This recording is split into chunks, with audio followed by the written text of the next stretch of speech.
Entonces, iniciamos la grabación. Buenas tardes. Hoy vamos a hacer como tres momentos. El primer momento es un repaso. Siempre me gusta repasar porque las redes neuronales aprenden de esa manera, aprenden con repetición. Espero que la voz me deje trabajar. Voy a intentar no forzarla mucho porque pues he estado como molesto de la garganta, no sé por qué razón. Entonces, la primera etapa de la clase va a ser un repaso. La segunda etapa de la clase va a ser regresión y la tercera etapa va a ser un ejemplo completo con todo lo que necesitamos de regresión. ¿Listo? Entonces, repasemos, es interesante repasar. Voy a hacer un repaso muy rápido y es, bueno, profe, ¿cómo aprende una red neuronal? Aquí ya tengo una cosa que no es un perceptrón, sino una MLP, ¿cierto? MLP significa multilayer, una red con múltiples capas, ¿listo? Multilayer perceptron es lo que significa MLP, un perceptrón de múltiples capas. Ok, entonces ya voy a ir generalizando. Ya hablé mucho del perceptrón en las semanas anteriores. En esta ya no voy a hablar tanto del perceptrón, sino que voy a hablar de múltiples, de una red neuronal de múltiples capas.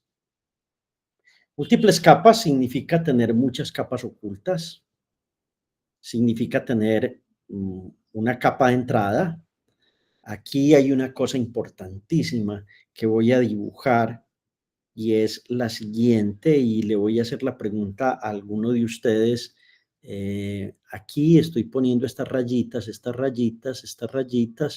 ¿cierto? En todas estas debía haberlas puesto. Y la pregunta es, ¿por qué no las pongo en la capa de entrada? Díganme. ¿Alguien sabe? Porque ese no tiene función de activación. Exacto. Eso, Carlos, eso. Ahí sí, eso es lo que quiero. La capa de entrada, esta capa de entrada no usa funciones de activación, pero son neuronas. ¿Listo? Son neuronas. ¿Ok? Sin capa de activación. Bien. María Liliana, dale. Profe, me acordé, ahora que estamos repasando, que en una sesión anterior nos contaste que las redes neuronales supervisadas, las NN, usaban la función softmax para regresión y clasificación, ¿correcto? Pues como para hacer esa función de activación. Más para clasificación que para... Más para clasificación. Sí. Ok, esa función de activación, profe, es exclusiva para ese tipo de tarea de clasificación. Sí. Sí. Ya, o sea, yo no puedo hacer un sigmoide para hacer esa clasificación ni otro tipo de función, sino esa exclusivamente. Exactamente. Gracias, profe. Parte de lo que Liliana está preguntando es fundamental.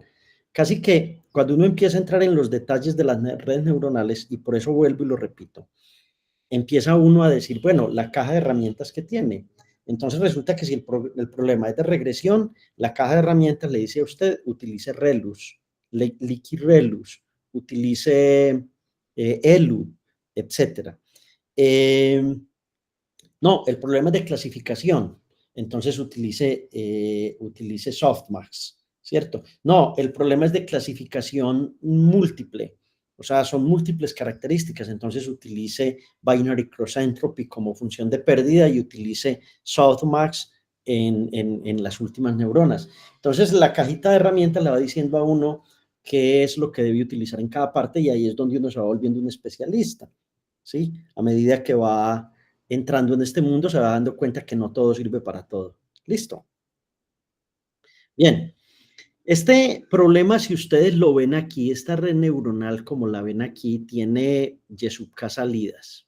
Díganme una cosa, de acuerdo a lo que han aprendido hasta ahora en el curso, en aprendizaje supervisado, esta red neuronal, ¿para qué serviría?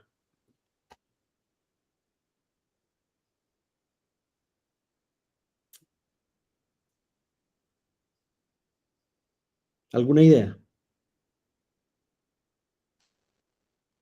Miren, tengo múltiples salidas, 1, 2, 3, ¿cierto? ¿Para qué serviría esta red neuronal? Ok, les dejo la duda. Dale, Mateo. ¿Ibas a hablar?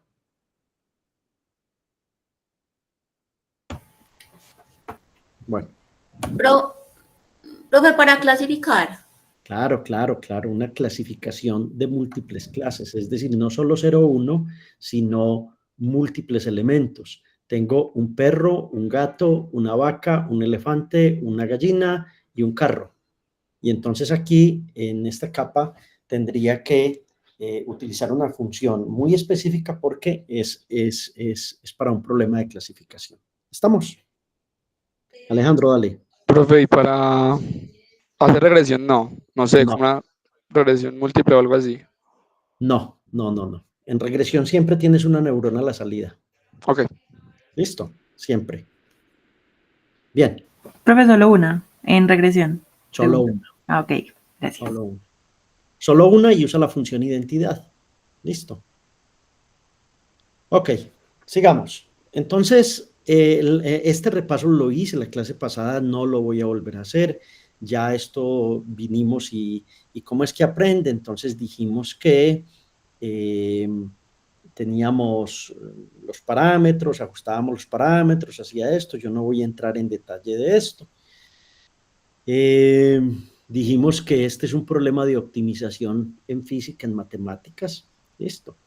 Que el proceso de cálculo se realiza en paralelo, entonces eso hace que las redes neuronales puedan desarrollar tareas que no se podían desarrollar antes, y que aquí lo que teníamos eran las GPUs. Las Graphical Process Units son aquellos elementos que nos permiten hacer tareas en paralelo. Y les hablé de Google, que produce una arquitectura que se llaman las Tensor Process Unit, ¿cierto? Que son un invento de ellos, que por alguna razón no entiendo por qué ese invento no, haciendo las cosas más rápido, no se ha diseminado tanto. Es decir, uno mira que todos los centros de cómputo tienen GPUs NVIDIA A100 y que todos van hacia acá. A mí lo que me late es que estas TPUs están muy casadas con un software específico de Google, y entonces eso no le gusta mucho a la gente porque termina casado con solo una herramienta. Aquí hay un lenguaje auxiliar que se llama CUDA, CUDA, que termina siendo como muy importante dentro del mundo de las GPUs y de NVIDIA. Entonces, tenemos cálculos muy fuertes que tienen que ver con funciones de activación, funciones de pérdida, descenso del gradiente y ajuste de parámetro. Y todo eso hay que hacerlo en paralelo y lograr que la red realmente pueda hacerlo muy bien. ¿Cómo se hace en software? Se usan matrices. Por eso estos cursos necesitan de conocimientos de álgebra lineal. Las matrices son tensores en dimensiones altas, ¿cierto? Ustedes, una matriz de 3 por 3, pues es muy fácil. Una matriz de 1000 por 1000 no lo es. Una matriz de 10.000 por 10.000 ya no te la imaginas. Y una de 100.000 por 100.000 tampoco te la imaginas. Y a eso se llama un tensor. Listo. Entonces, a nivel de software, necesitamos matrices. Si no sabes álgebra lineal, difícilmente vas a aprender esto. Y a nivel de hardware, necesitas GPUs y TPUs, que son la parte más importante dentro de lo que es esta red neuronal. Ok, ¿cómo aprende la red MLP? Entonces ya dijimos que hay un algoritmo que es el descenso del gradiente.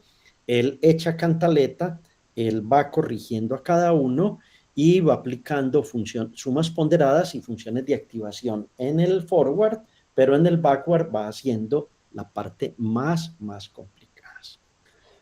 Más complicada. Bueno, esta diapositiva aquí es muy compleja. Miren que aquí tengo las instancias, o en inglés examples. Example 1, example 2, example n. Uno se imaginaría que eso es un solo número, y no. El example 1 tiene una entrada x11, x12, x1m, es decir, una instancia puede tener m valores de entrada, es un vector fila. Listo. Y para esa instancia hay una salida. Listo. Profe, ¿cómo aterrizo eso? Aterrízalo de la siguiente manera. X1 es el área del apartamento. X2 es el número de habitaciones. X3 es la localización de ese apartamento. X4 es si está en una calle principal. X5 es si el número de baños. X6 es si tiene habitación de invitados. X7 es si está protegido para una guerra nuclear. X8, ¿me entienden? Todos los X. Entonces, ¿cuál es Y? Es el valor del apartamento. ¿Listo? Ese apartamento que tiene un área de 500 metros, que tiene 5 habitaciones, que tiene zona verde, que tiene ta, que tiene ta, que tiene ta, que tiene ta, vale tanto. ¿Ok? Esto es muy importante que lo entiendan, el dataset. No es, las instancias no son un valor, son un vector fila y a ese vector fila se le suma el valor real que se conoce. Por eso, en el aprendizaje supervisado, lo más importante son los datos. Si no hay datos, no hay aprendizaje supervisado. No puede haberlo, no puede existir. Ahora, ¿cómo se resuelve el problema de los datos? No, uno puede poner una red neuronal a que genere datos ficticios o datos sintéticos, se llaman datos sintéticos. Importante que me entiendan esto, listo. Entonces, estos examples en lo que vamos a ver ahorita van a ser, por ejemplo, 540 propiedades. Es decir, en el código que haremos, tengo 540 propiedades y las 540 propiedades, cada una tiene un área, tiene un número de baños, tiene zona verde, está ubicada en un sitio, entonces eso es un vector fila que tiene que entrar a la red neuronal. Y cuando yo entro aquí, entro ese vector fila. Listo.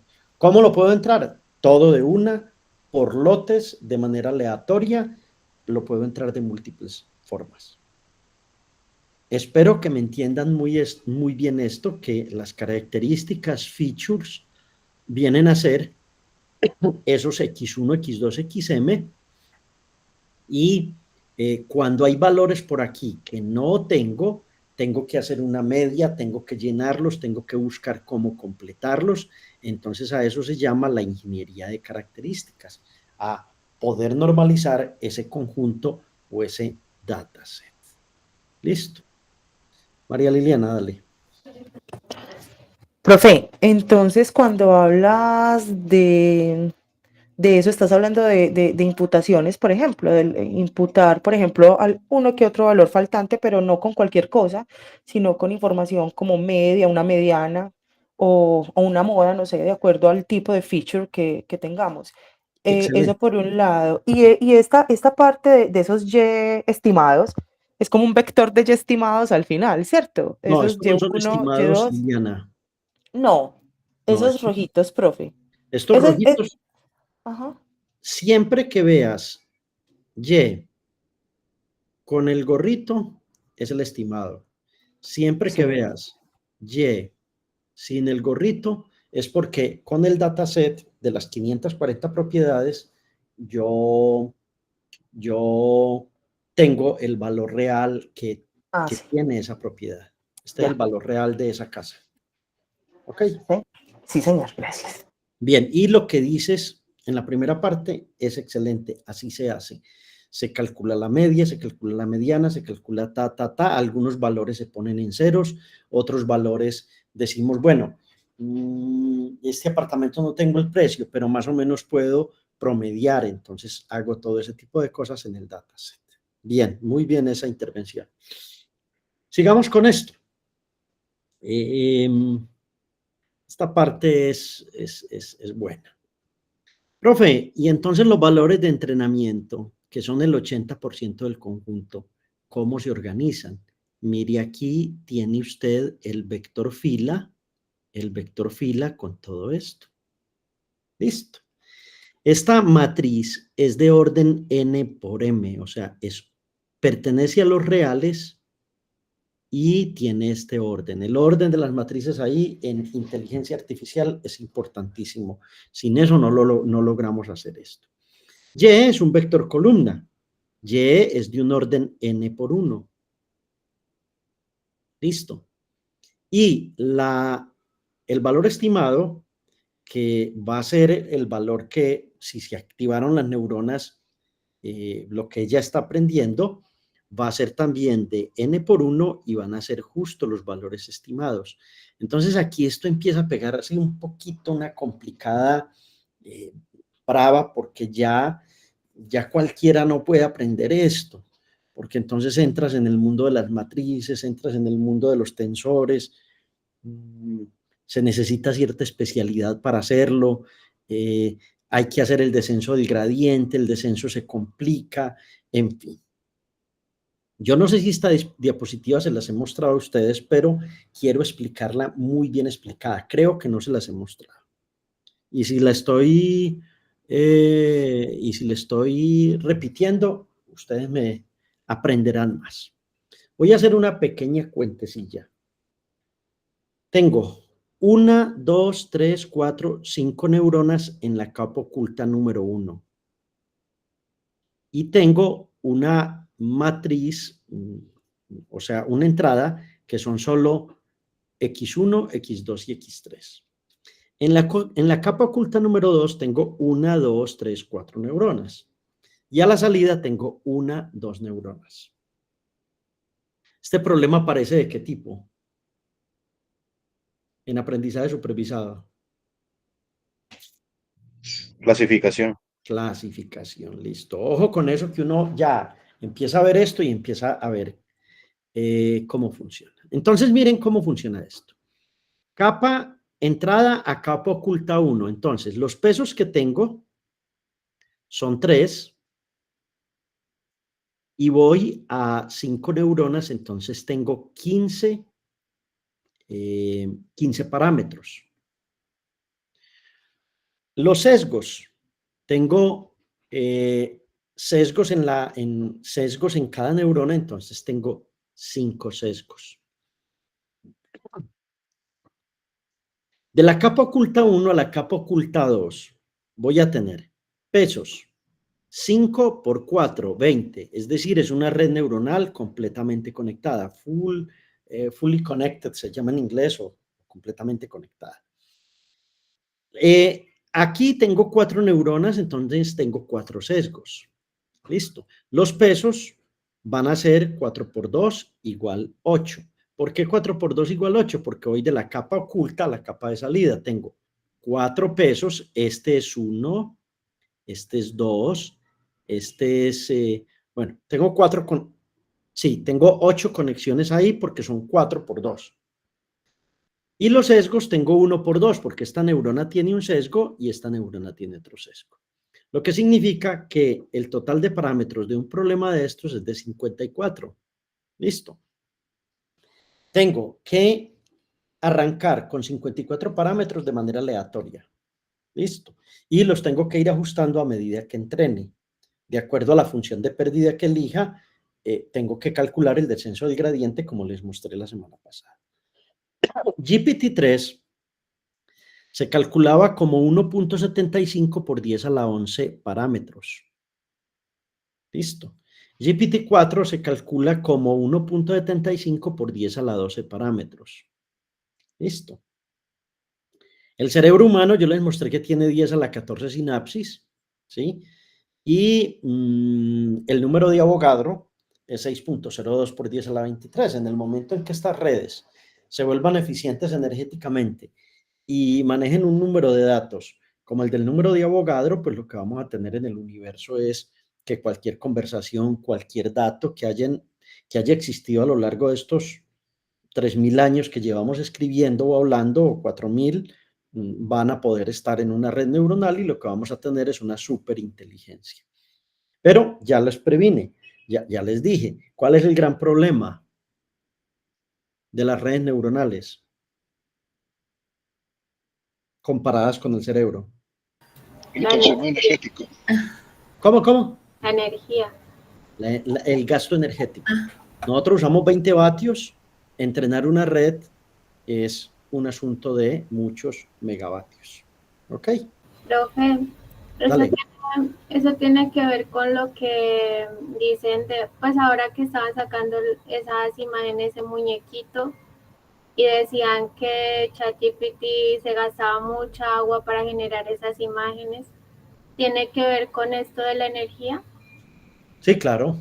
Es que no es que se gaste mucha agua generándola, se gasta mucha agua enfriando los sistemas de cómputo y se gasta mucha energía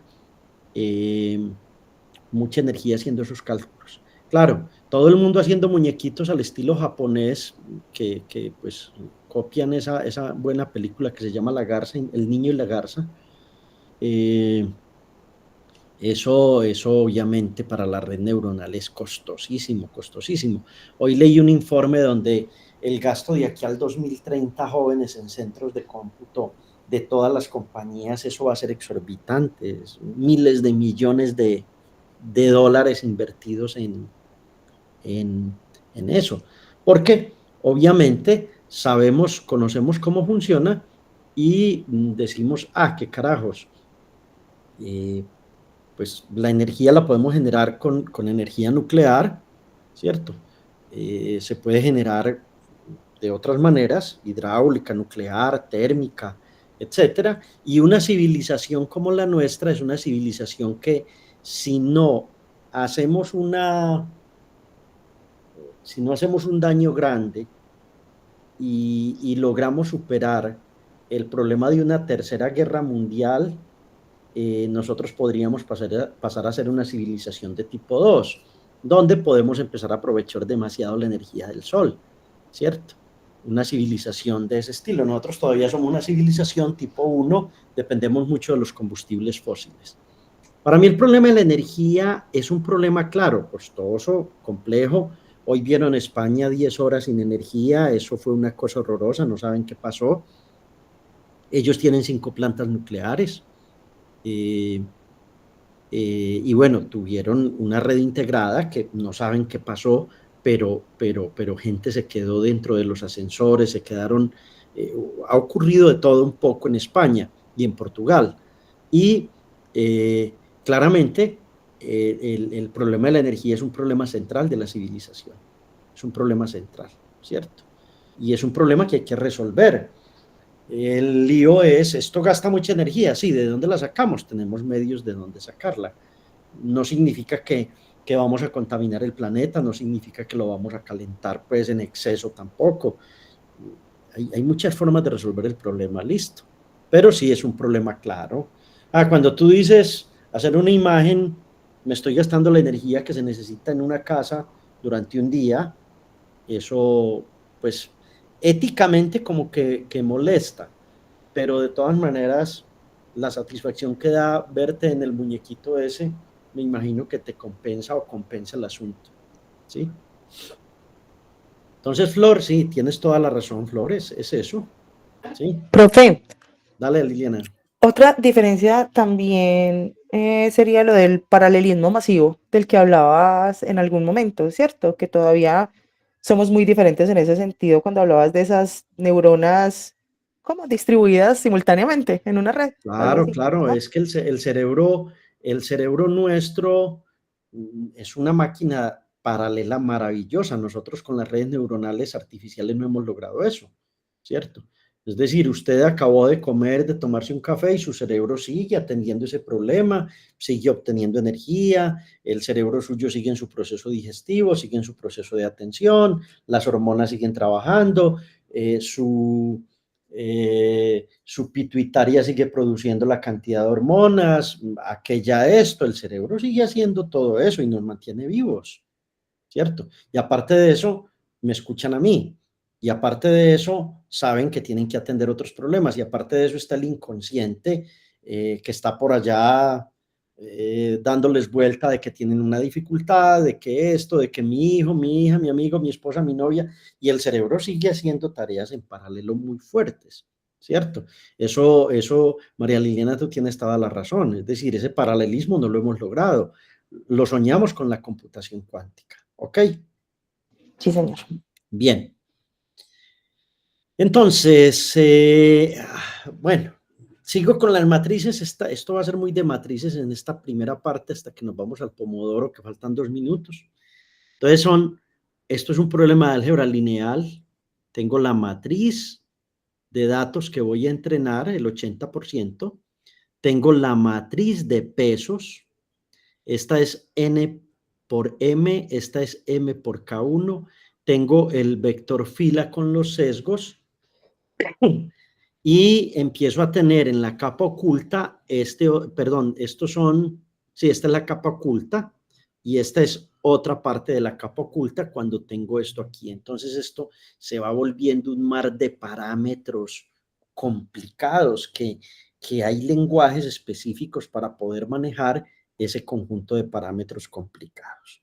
Pero estamos en un repaso y en ese repaso quiero asustarlos un poco diciéndoles, bueno, profe, ¿y entonces qué hago? El forward ya vimos cómo es. Tengo, este es mi primer forward, ¿cierto? Que me da una matriz de orden n por k1. Y entonces ahora, esto que estoy entrando aquí, va a ir a lo que se llama una capa oculta, ¿cierto? La capa oculta se suele llamar H. Entonces, en H voy a tener f super 1, que es la función de activación de 1, en Z1, y eso va a dar esto. Y esa será otra matriz de orden n por k sub 1. Ya empecé a hablar matemáticas un poco más avanzadas y a decirles a ustedes, bueno, esto se empieza a complicar ya. En Z2, ¿qué voy a tener? En la segunda capa, voy a tener el resultado de la capa oculta, esa H significa hidden, capa oculta, por los pesos de esa capa, por los sesgos de esa capa. Y entonces aquí tendré esto. Como es una multilayer perceptron, o sea, ya tengo perceptrones interconectados, entonces ya la matemática se complica un poco y lo que voy a tener es la salida será la función de activación 2 por z sub 2, pero z sub 2 es este complique que tengo aquí. Y si lo desbarato, eso va a ser la función de activación por hidden por W2 más B2. Y si vuelvo a reemplazar en la ecuación, realmente el valor que vamos a predecir con solo 2 capas va a ser F super 2 de W de los pesos de la capa 2 por F por toda esta ecuación más B sub 2.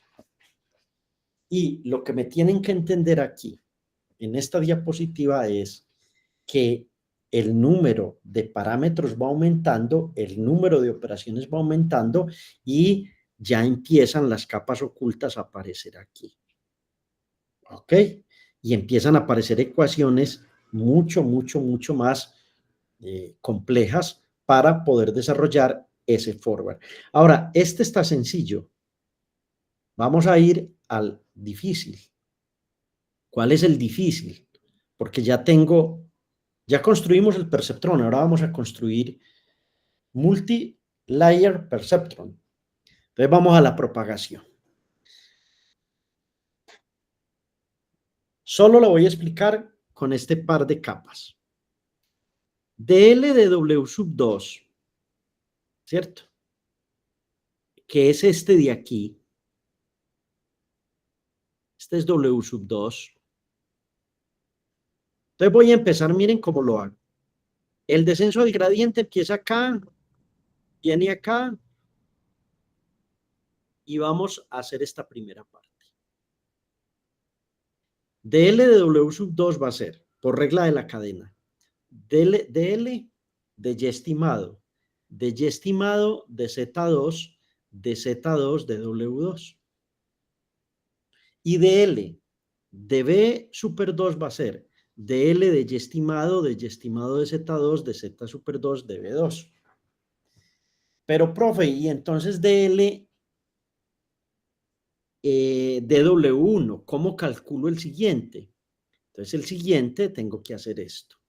Tengo que irme de acá y calcular aquí. Y otra vez la regla de la cadena. DL de W super 1 va a ser DL de Y estimado, de Y de Z2 estimado, y empiezan a aparecer las capas ocultas. De Z2, de H estimado, de H de Z super 1, de Z super 1, de W sub 1. Observen cómo en una red de múltiples perceptrones esto empieza a ser una cadena de derivadas y todas tienen que existir, porque si alguna de esas derivadas es cero, no hay nada. La red neuronal no aprende. Con DL de B super 1 ocurre que hay que hacer exactamente lo que teníamos ahora, que es esta misma parte, pero dz de B2 va a ser dz2 DH, DH de Z super 1, de Z super 1 de B1. Entonces, uy, profe, ¿cómo así que en una multilayer perceptron, en una capa de perceptrones de múltiples capas, esto se empieza a enredar así? Y se empezó a enredar. Y el que está enredado también es el profesor, porque son las 5:34, 5:35 y no les ha dado descanso. Vamos hasta las 45, ¿listo? De descanso, 10 minutos. Bueno, profe, gracias. Chao.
Bien, mis queridos y estimados. A ver hasta dónde sigo yo con esto.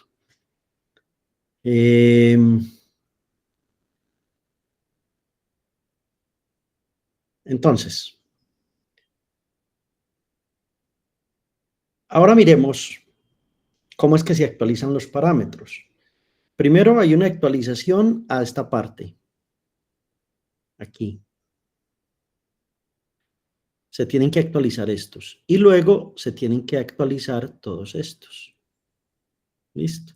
Entonces a eso lo llamamos la actualización W super 1 y B super 1. Y luego a la otra la llamamos W sub 2, B super 2. Creo que es al contrario, como lo hice en la diapositiva. Es decir, aquí está la actualización de estos y luego la actualización de estos. Siempre se empieza del más alejado hacia el más cercano, porque si no, pues no tiene sentido. Por eso me equivoqué ahorita, cuando les dije que primero eran estos y luego estos. No, no, no, estoy equivocado. Se empieza del más alejado hacia el más cercano. Entonces, si actualizan estos con esta ecuación, y entonces estos de aquí quedaron completamente actualizados. Luego viene la actualización de los segundos. ¿Cuáles son los segundos? Esta otra capa. ¿Listo? Esta otra capa. Entonces aquí tengo que usar ya estas otras ecuaciones. Tengo que usar esta de acá y esta otra ecuación que tengo acá. Profe, ¿por qué tengo que aprenderme esto de memoria? No, no, no, no, no. Usted no se va a aprender nada de memoria. Aquí lo que le estoy hablando es de cómo es que funcionan las redes neuronales de múltiples perceptrones.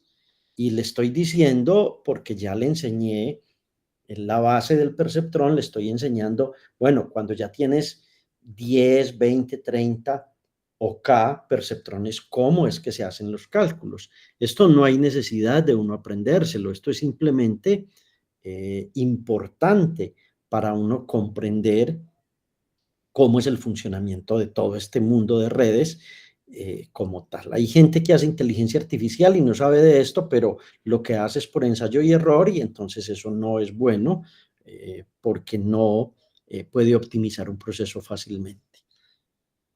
Bien, hay dos fenómenos que le ocurren a uno muy fuertemente y es que la red puede quedar sobreajustada, ¿cierto? Entonces, ¿qué pasa con una red que quede sobreajustada?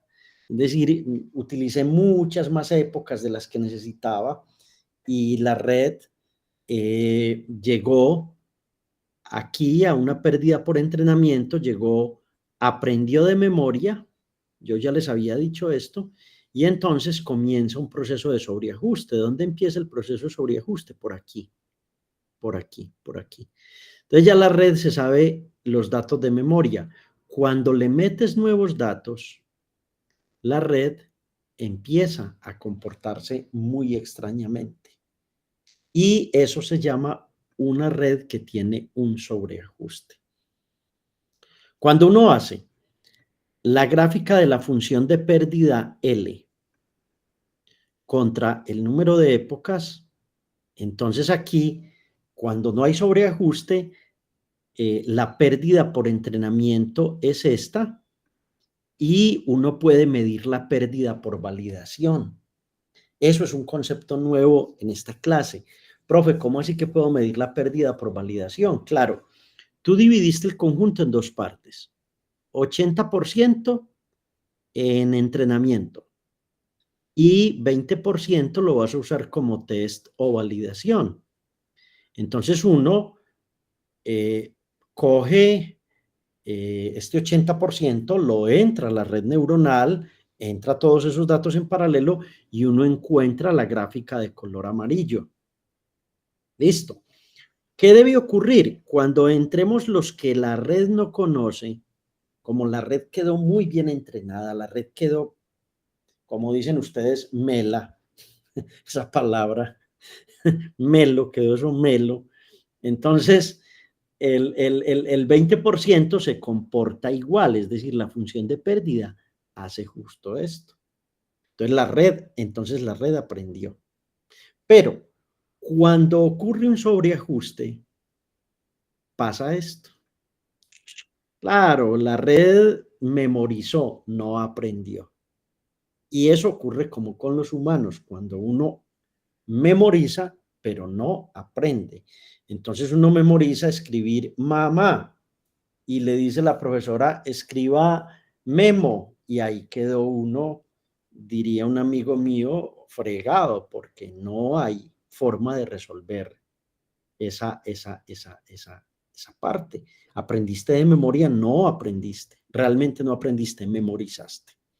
Importantísima esa diferencia entre ese par de mundos. Ok. ¿Está aprendiendo la red neuronal? Bueno, listo. El sobreajuste en general, ¿cierto? Ahí está la palabra en inglés, overfitting. Ocurre cuando aprende demasiado bien los datos. La red no debe aprender demasiado bien los datos. Al aprender los datos, aprende también el ruido y aprende detalles que son irrelevantes. Entonces, el rendimiento de la red, cuando se le entregan datos nuevos, empeora, no funciona bien. ¿Qué hace uno para evitar el sobreajuste? Entonces, aquí está. Hay un proceso que se llama la regularización, ¿cierto? Luego hablo un poco más de la regularización de la red, de parámetros L1 y L2. El dropout es como botar parte de los datos o elegir algunos que uno considere que son ruidosos. Lo otro es parar la red a tiempo, detener el entrenamiento a tiempo. Lo otro es, te faltan datos, no tienes suficientes datos. Entonces, aumentan los datos o buscas nuevos datos sintéticos. Lo otro es, creas capas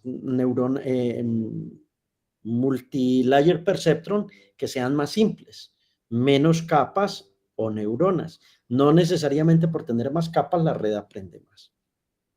Y utilizas una cosa que se llama la cross validation, la validación cruzada, que tiene que ver con el test y con los datos de test para verificar que sí esté aprendiendo la red. Esto suele pasar mucho, mucho, mucho y es un asunto importante dentro de las redes neuronales. Hasta ahí iba mi partecita de teoría de hoy. La otra parte de teoría la dictaré el miércoles. Sigo esperando un tiquete porque hoy dizque para Bogotá, pero no sé qué ha pasado. Entonces sigo ahí en el aire. Me voy a devolver un poquito porque ya voy a hacer el ejemplo que necesito ver con ustedes. Discúlpenme que pase esto muy rápido, pero me devuelvo porque voy a hacer un ejemplo. No, esto no. Ya voy a hacer el ejemplo y no voy a... Ah, no. Espérense, yo veo qué voy a hacer aquí. Eso es lo que les voy a dictar la próxima clase. En la clase pasada, nosotros hicimos esto. Ya voy a hablar de lo que hicimos. Ahora voy a programarlo. En la clase pasada dijimos, un perceptrón. Listo. Un perceptrón que puede, ¿qué problema puede resolver?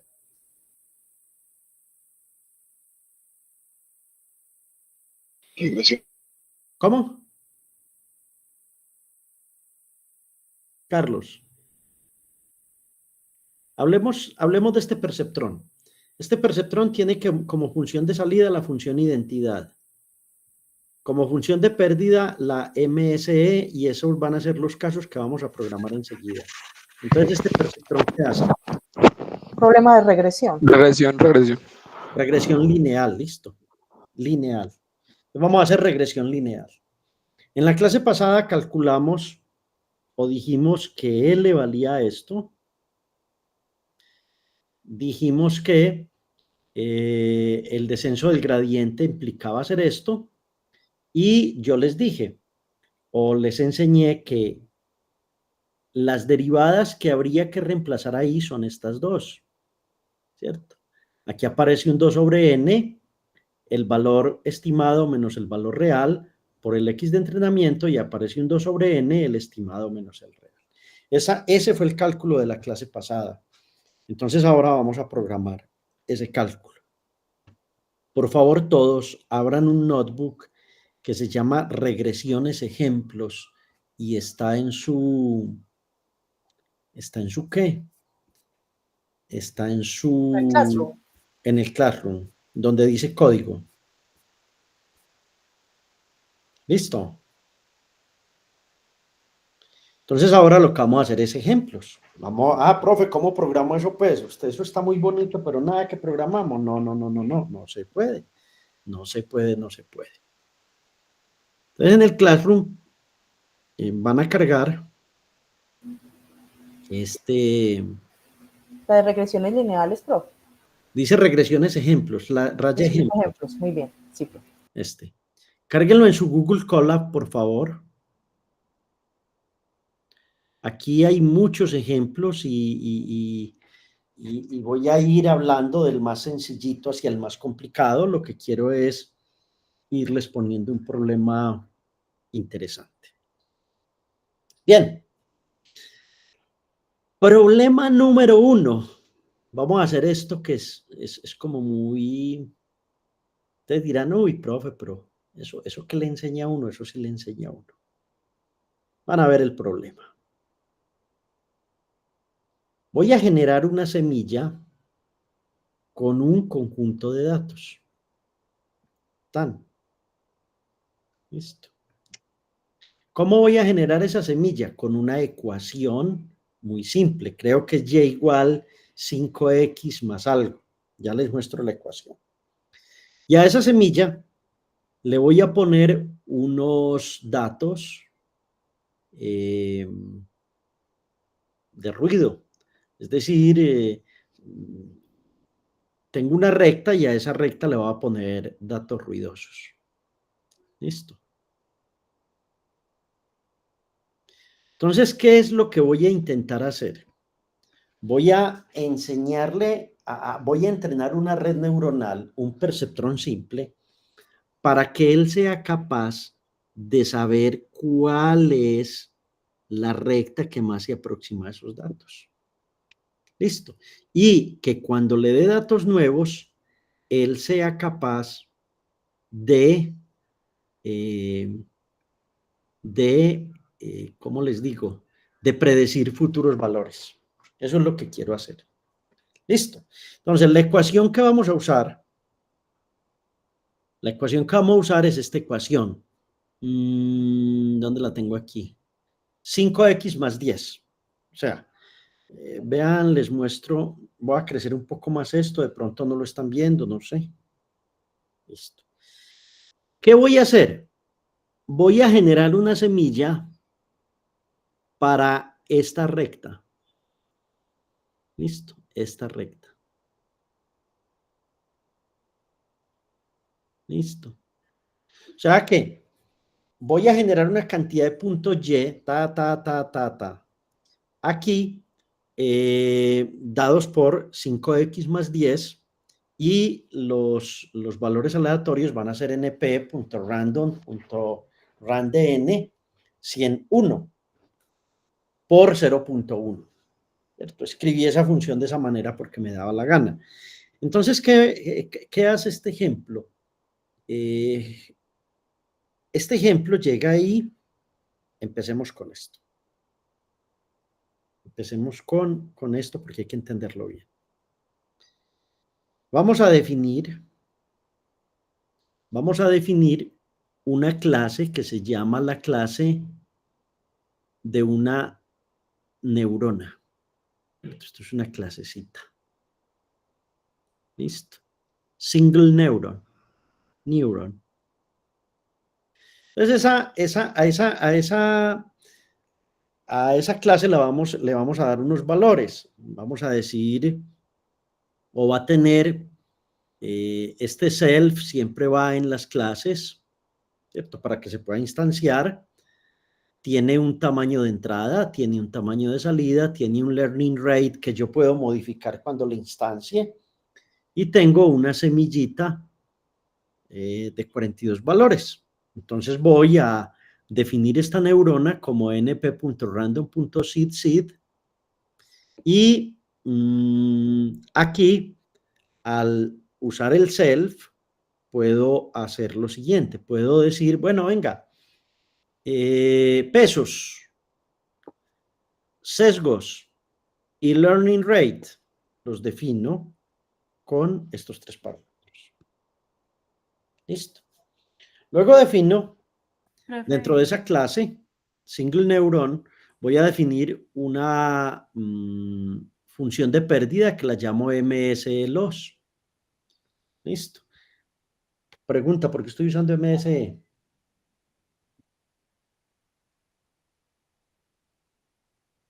Jóvenes. ¿Por qué esa neurona la definí con, ese perceptrón lo definí con MSE?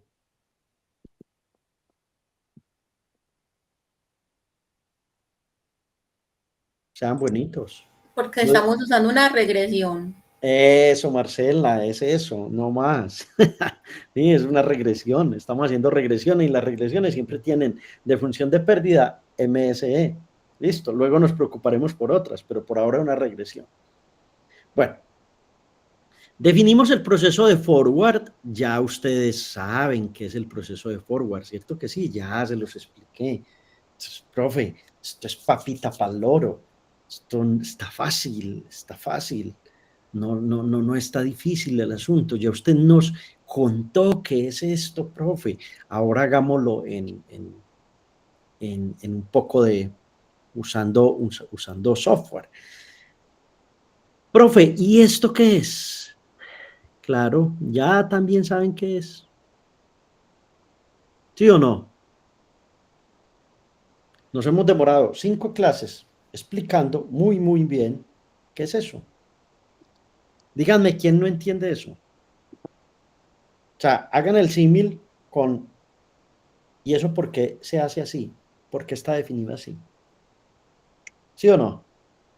¿Fácil o difícil?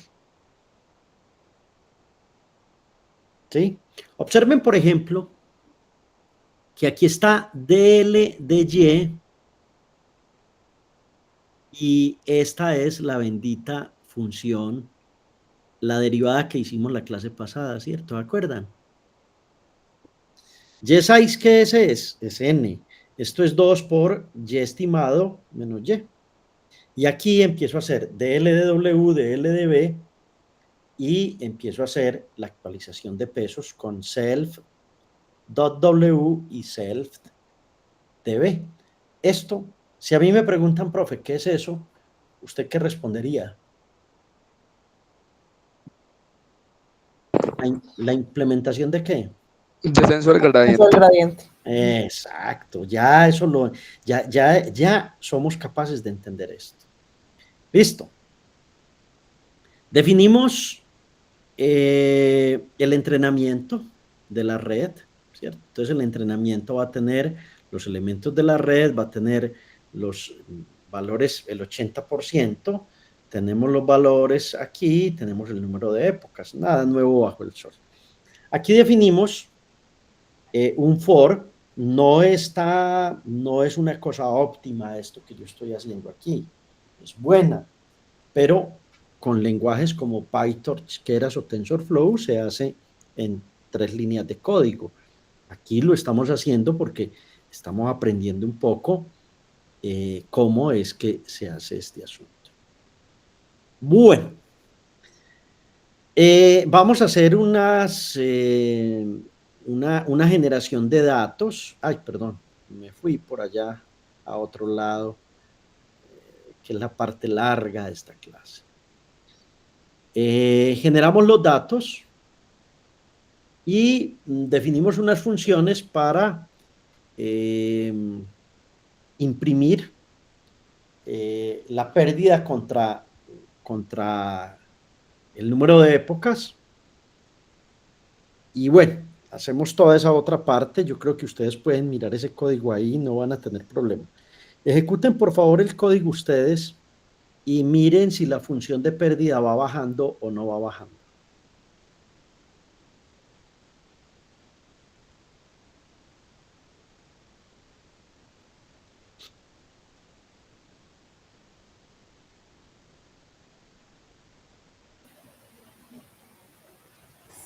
Sí, va bajando.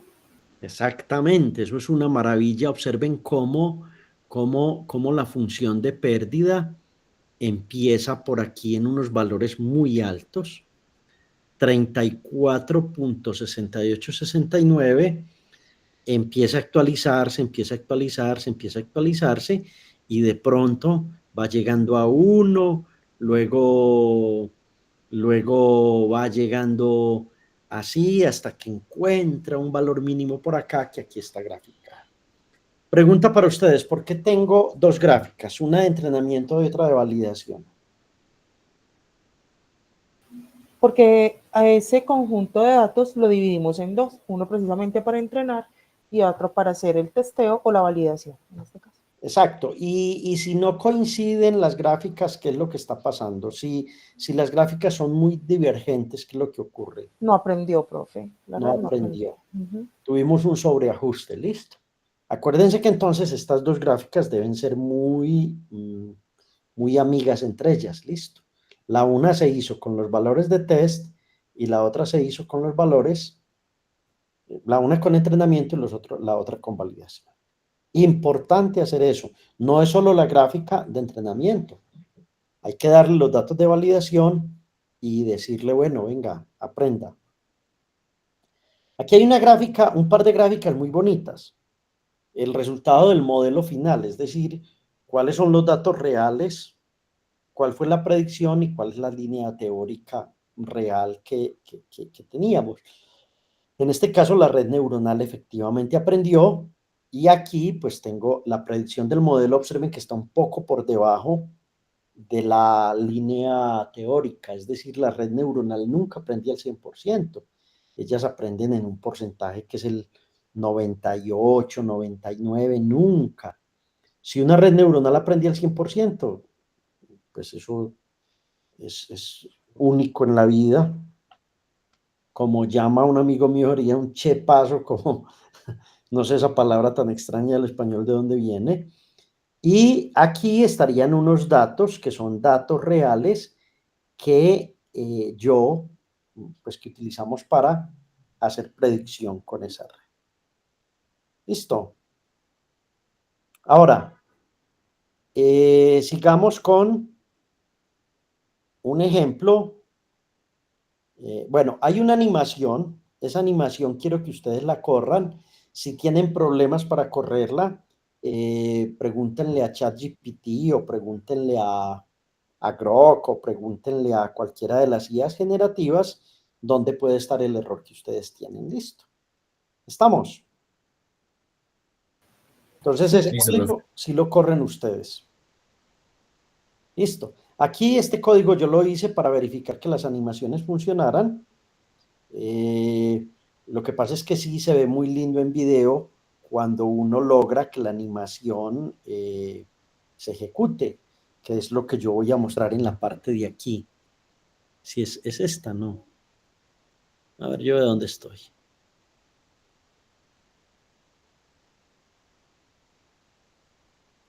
Bueno, ejecutan esos. Ah, esta es la animación. ¿La ven? Sí, profe, sí.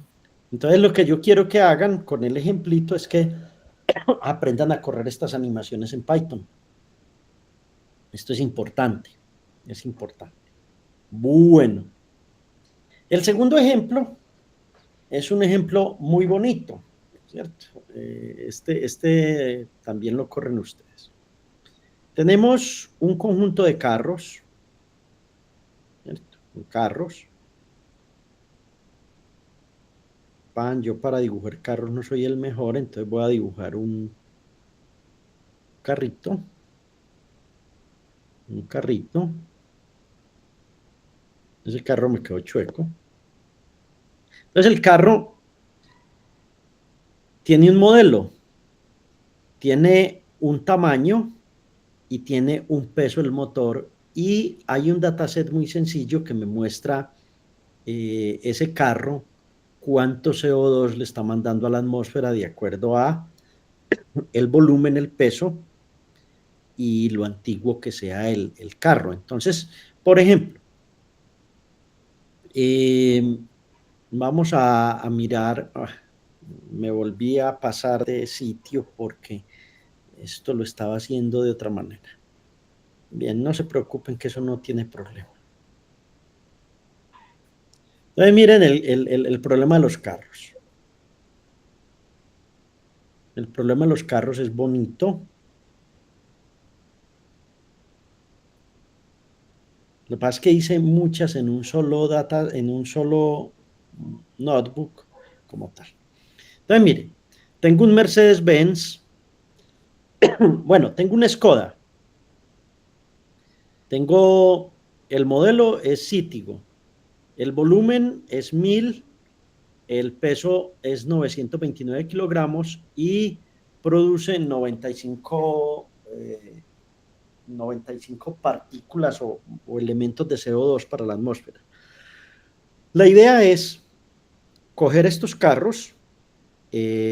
Volví, me pasé, yo no sé por qué está funcionando esto tan raro ahora. Coger estos carros y correr un modelo que le diga a usted, cuando ponga un nuevo carro, cuánto CO2 está entregándole a la atmósfera. Listo, eso es lo que quiero que hagan.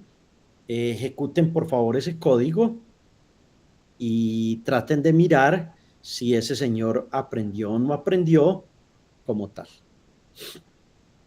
Listo.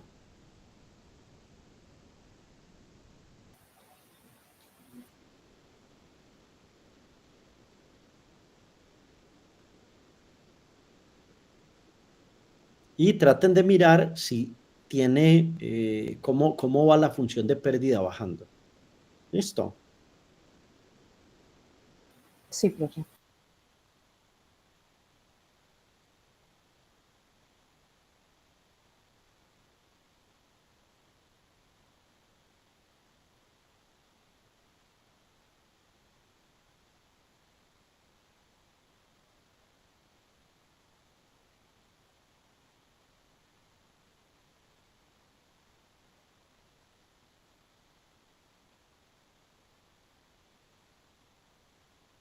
Bueno, el tercer ejemplo de regresiones es muy bonito.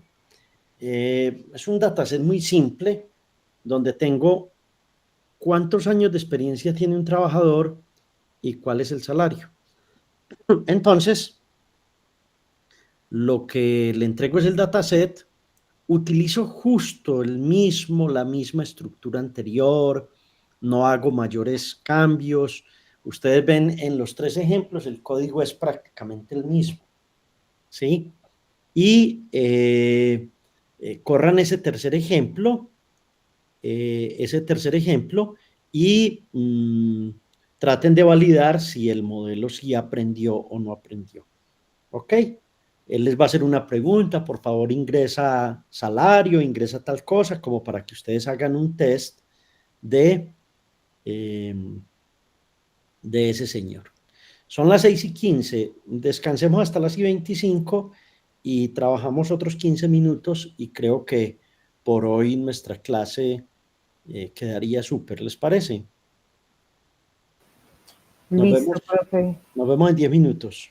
Vale, profe. Profe, esa pérdida en el conjunto de prueba que está ahí en el gráfico de pérdida durante el entrenamiento y validación, ese corresponde, en el de los carros, profe. Sí. En el de los carros. Ese corresponde al MSI. Corresponde al MSE. Sí, dice pérdida en el conjunto de prueba. Eso, esa parte, profe. 219.7119. El número que saca.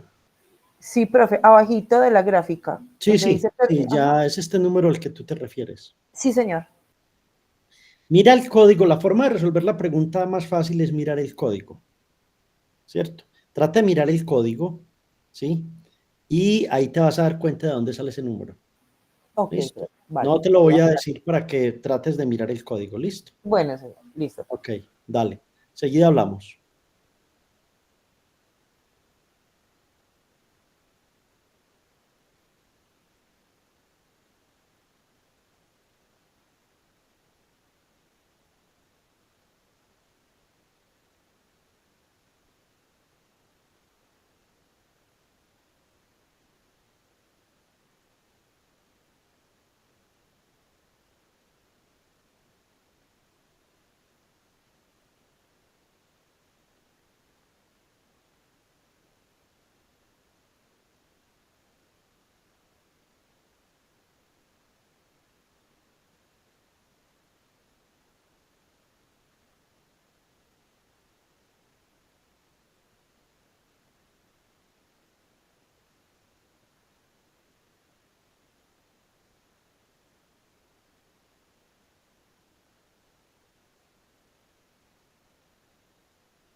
Bueno, jóvenes, seguimos con la última parte de nuestra clase. Estas clases se van rapidito, hombre.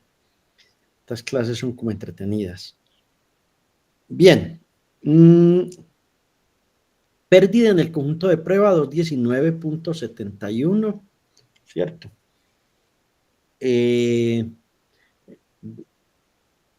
¿Ya descubriste de dónde viene el lío, María Liliana, o no? No, señor, todavía no. No. Nada. Bueno. No. Listo, no, les dejo la pregunta abierta. Ustedes para el viernes deberían más o menos saber qué pasa, ¿cierto? Estudian el código, miran el código, qué es lo que ocurre ahí. ¿Listo? Sí, señor.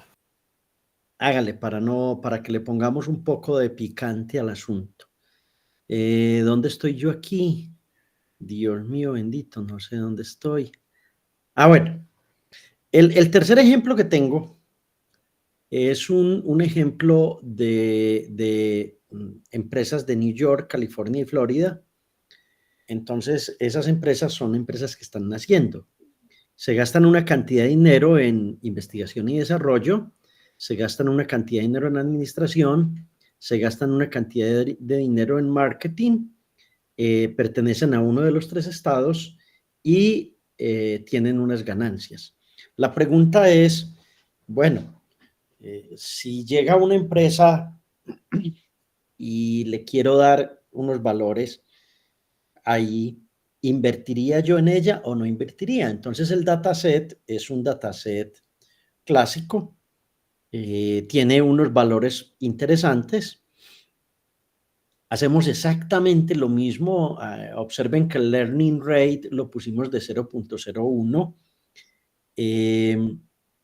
Aquí ya no podemos usar un solo perceptrón, sino que entonces tenemos que definir una clase que es la clase de redes, Class Neural Network.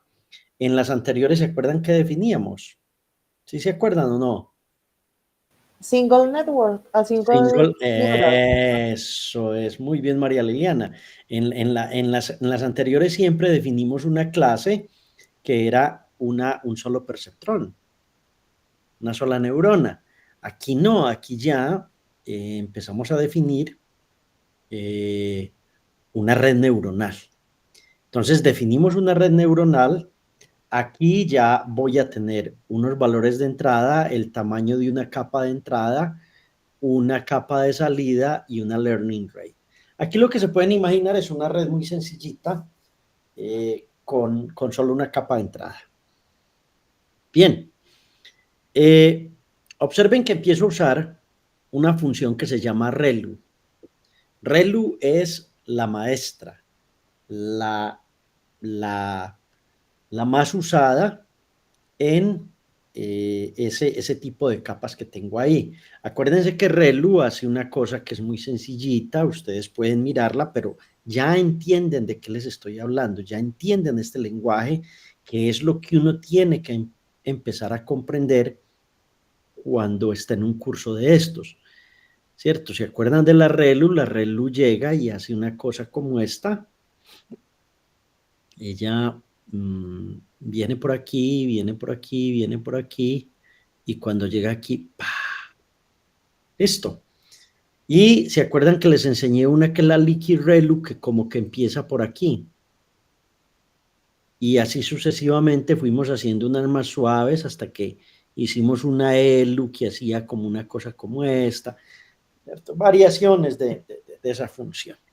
Pero importante que empecemos a mirar, entonces aquí empezamos a usar una ReLU de activación donde lo que definimos es el máximo entre un valor 0 y X. Claro, porque un valor máximo entre 0 y X, porque aquí vale 0, 0, 0, 0, y de aquí es casi que la identidad. El valor que da en X es el mismo valor que da en Y. ¿Listo? Entonces ya empezamos. Miren cómo se codifica de fácil una ReLU en esta cosa. Luego hacemos la derivada de la ReLU. Por favor, váyanse a las notas y traten de mirar esta derivada como es. ¿Cierto? Profe, ¿por qué definiste eso así? ¿cierto? ¿Qué es lo que pasa? Si x es mayor que 0, entonces esto es 1, esto es 0, que son estos tres parámetros, ¿cierto? O sea, ¿cómo definiste esto? Listo. Luego definimos la función de pérdida, pero la definimos como la MSE, y la pregunta que el profesor haría, ¿por qué MSE? Ya la saben, ya ahí no hay nada nuevo bajo el sol, ya les expliqué. El forward sigue siendo igual a los anteriores. El forward es el aprendizaje, la primera corrida que se tiene que hacer. Sigue el backward o la retropropagación.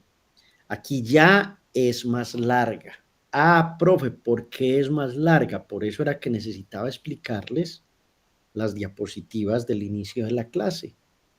¿Se acuerdan que DL de W2, DL de B2, DL de A1, DL de Z1, DL de W1 y DL de B1? Si ustedes se van al dibujito del inicio de la clase, van a encontrar la razón por la cual esto está así. Regla de la cadena. Primero, regla de la cadena, y segundo, capa 1, capa 2. Listo. Entonces ya es más grande que lo que teníamos en los dos ejemplos anteriores. Aquí ya crecimos el asunto. Aquí ya tenemos una MLP, una Multilayer Perceptron. Y entonces tengo que hacer instanciar estos valores de LW2, de LDB2, de LDW1 para poder actualizar los pesos. Entonces, claro, se complicó mi red. Se complicó. Ok, definimos los valores de entrenamiento. Entonces separamos el conjunto de entrenamiento, separamos el conjunto de evaluación, hacemos una predicción. Esto es un for. No, aquí no hay que aprender código de memoria. Aquí lo que hay que entender bien es cómo es que lo que tenemos en matemáticas y en conocimiento de allá se va hacia a esta parte. De qué manera es que se hace ese trabajo para poder entender. Bueno, aquí sí hay algo que no está en el ejemplo anterior en ninguno de los dos, y es el preprocesamiento de los datos. Listo. El preprocesamiento se suele usar con una librería que se llama Pandas. Entonces, lo que Liliana decía al inicio de la clase, profe, ¿y qué hago con los valores que no tienen nada? ¿Cierto? Entonces, lleno con la media. ¿Sí o no? Profe, ¿y cómo convierto todas las columnas a un solo formato de números para que no tenga líos de puntos flotantes? Entonces, aquí con esta instrucción, cojo estas columnas, estas y estas, que son numéricas, ¿cierto? Y las defino en términos de números flotantes. Bueno, y hagamos un poco de estadística con las columnas que están numéricas, ¿cierto? ¿Cómo hago un poco de estadística? Entonces, hay que mirar valores mínimos, valores máximos, y entonces esta me hace esto. Profe, ¿cómo convierto California, Florida y New York en algo que la red entienda? Entonces tengo que hacer una codificación one hot. Listo. ¿Qué es one hot? Sencillamente debo convertir esos tres valores en un vector columna 1, 0, 0, 0, 1, 0 y 0, 0, 1 para dar cuenta de esto. Luego normalizo las características. Profe, ¿por qué se normaliza? Porque esos números están muy grandes. Estás hablando de millones de dólares. 130,000, 140,000. No. Venga, hagamos estadística aquí. Hagamos estadística. Vamos a a normalizar las características de manera manual, vamos a calcular la variancia y la desviación manual y vamos a tener números más pequeños. Entonces aquí hago el trabajo con números pequeños. Listo. Es importante que repasen lo de NumPy que estábamos viendo, que lo tenemos que seguir viendo, pero que ya lo repasen desde aquí. Profe, ¿qué es lo que estoy haciendo aquí? Listo. Bueno, divido los conjuntos entre entrenamiento y validación y grafico. Voy a graficar, hago una animación y creo que pueden mirar ustedes ahí ya lo que pasa. Entonces, por favor, corran ese algoritmo y traten de entender qué hay en ese algoritmo. El siguiente lo voy a dejar para la clase del miércoles. Este es muy grande, tiene muchas cosas, pero es el ejemplo clásico de los apartamentos. Cualquier estudiante que pase por un curso de inteligencia artificial tiene que terminar aprendiendo esto o haciendo este ejemplo. Cómo una red es capaz de predecir el costo de propiedades en las ciudades como tal, ¿cierto? Entonces, esto lo vamos a hacer ya la próxima clase. Por esta clase yo creo que estuvo bien. La idea no es llenarnos de muchas cosas, sino ir pasito a pasito, ir como en los procesos de calidad, se da un paso, se está firme en él y luego se da el otro. ¿Alguna pregunta tienen? Ok. Entonces nos vemos el miércoles. De todas maneras yo les estoy avisando porque parece que tengo que ir a Bogotá, aunque todavía no tengo el tiquete. No sé, estos amigos de Bogotá, ¿qué les pasa? Son como rarongos. No me han mandado el tiquete y todavía no tengo idea si voy a estar allá, pero lo más seguro es que les dicte clase, listo, porque no me gusta perder clase, muchachos y muchachas. Bueno, me alegra mucho verlos. Hasta el miércoles. Ok. Profe, igualmente. De todas maneras, tranquilo, profe, que si no nos dicta clase, tenemos un quiz que resolver, que seguir resolviendo. Sí, eso está Gracias, profe. Chao. Profe, muchas gracias. Gracias. Chao, profe, gracias. Muchas Hasta gracias. luego, se cuidan. Chao.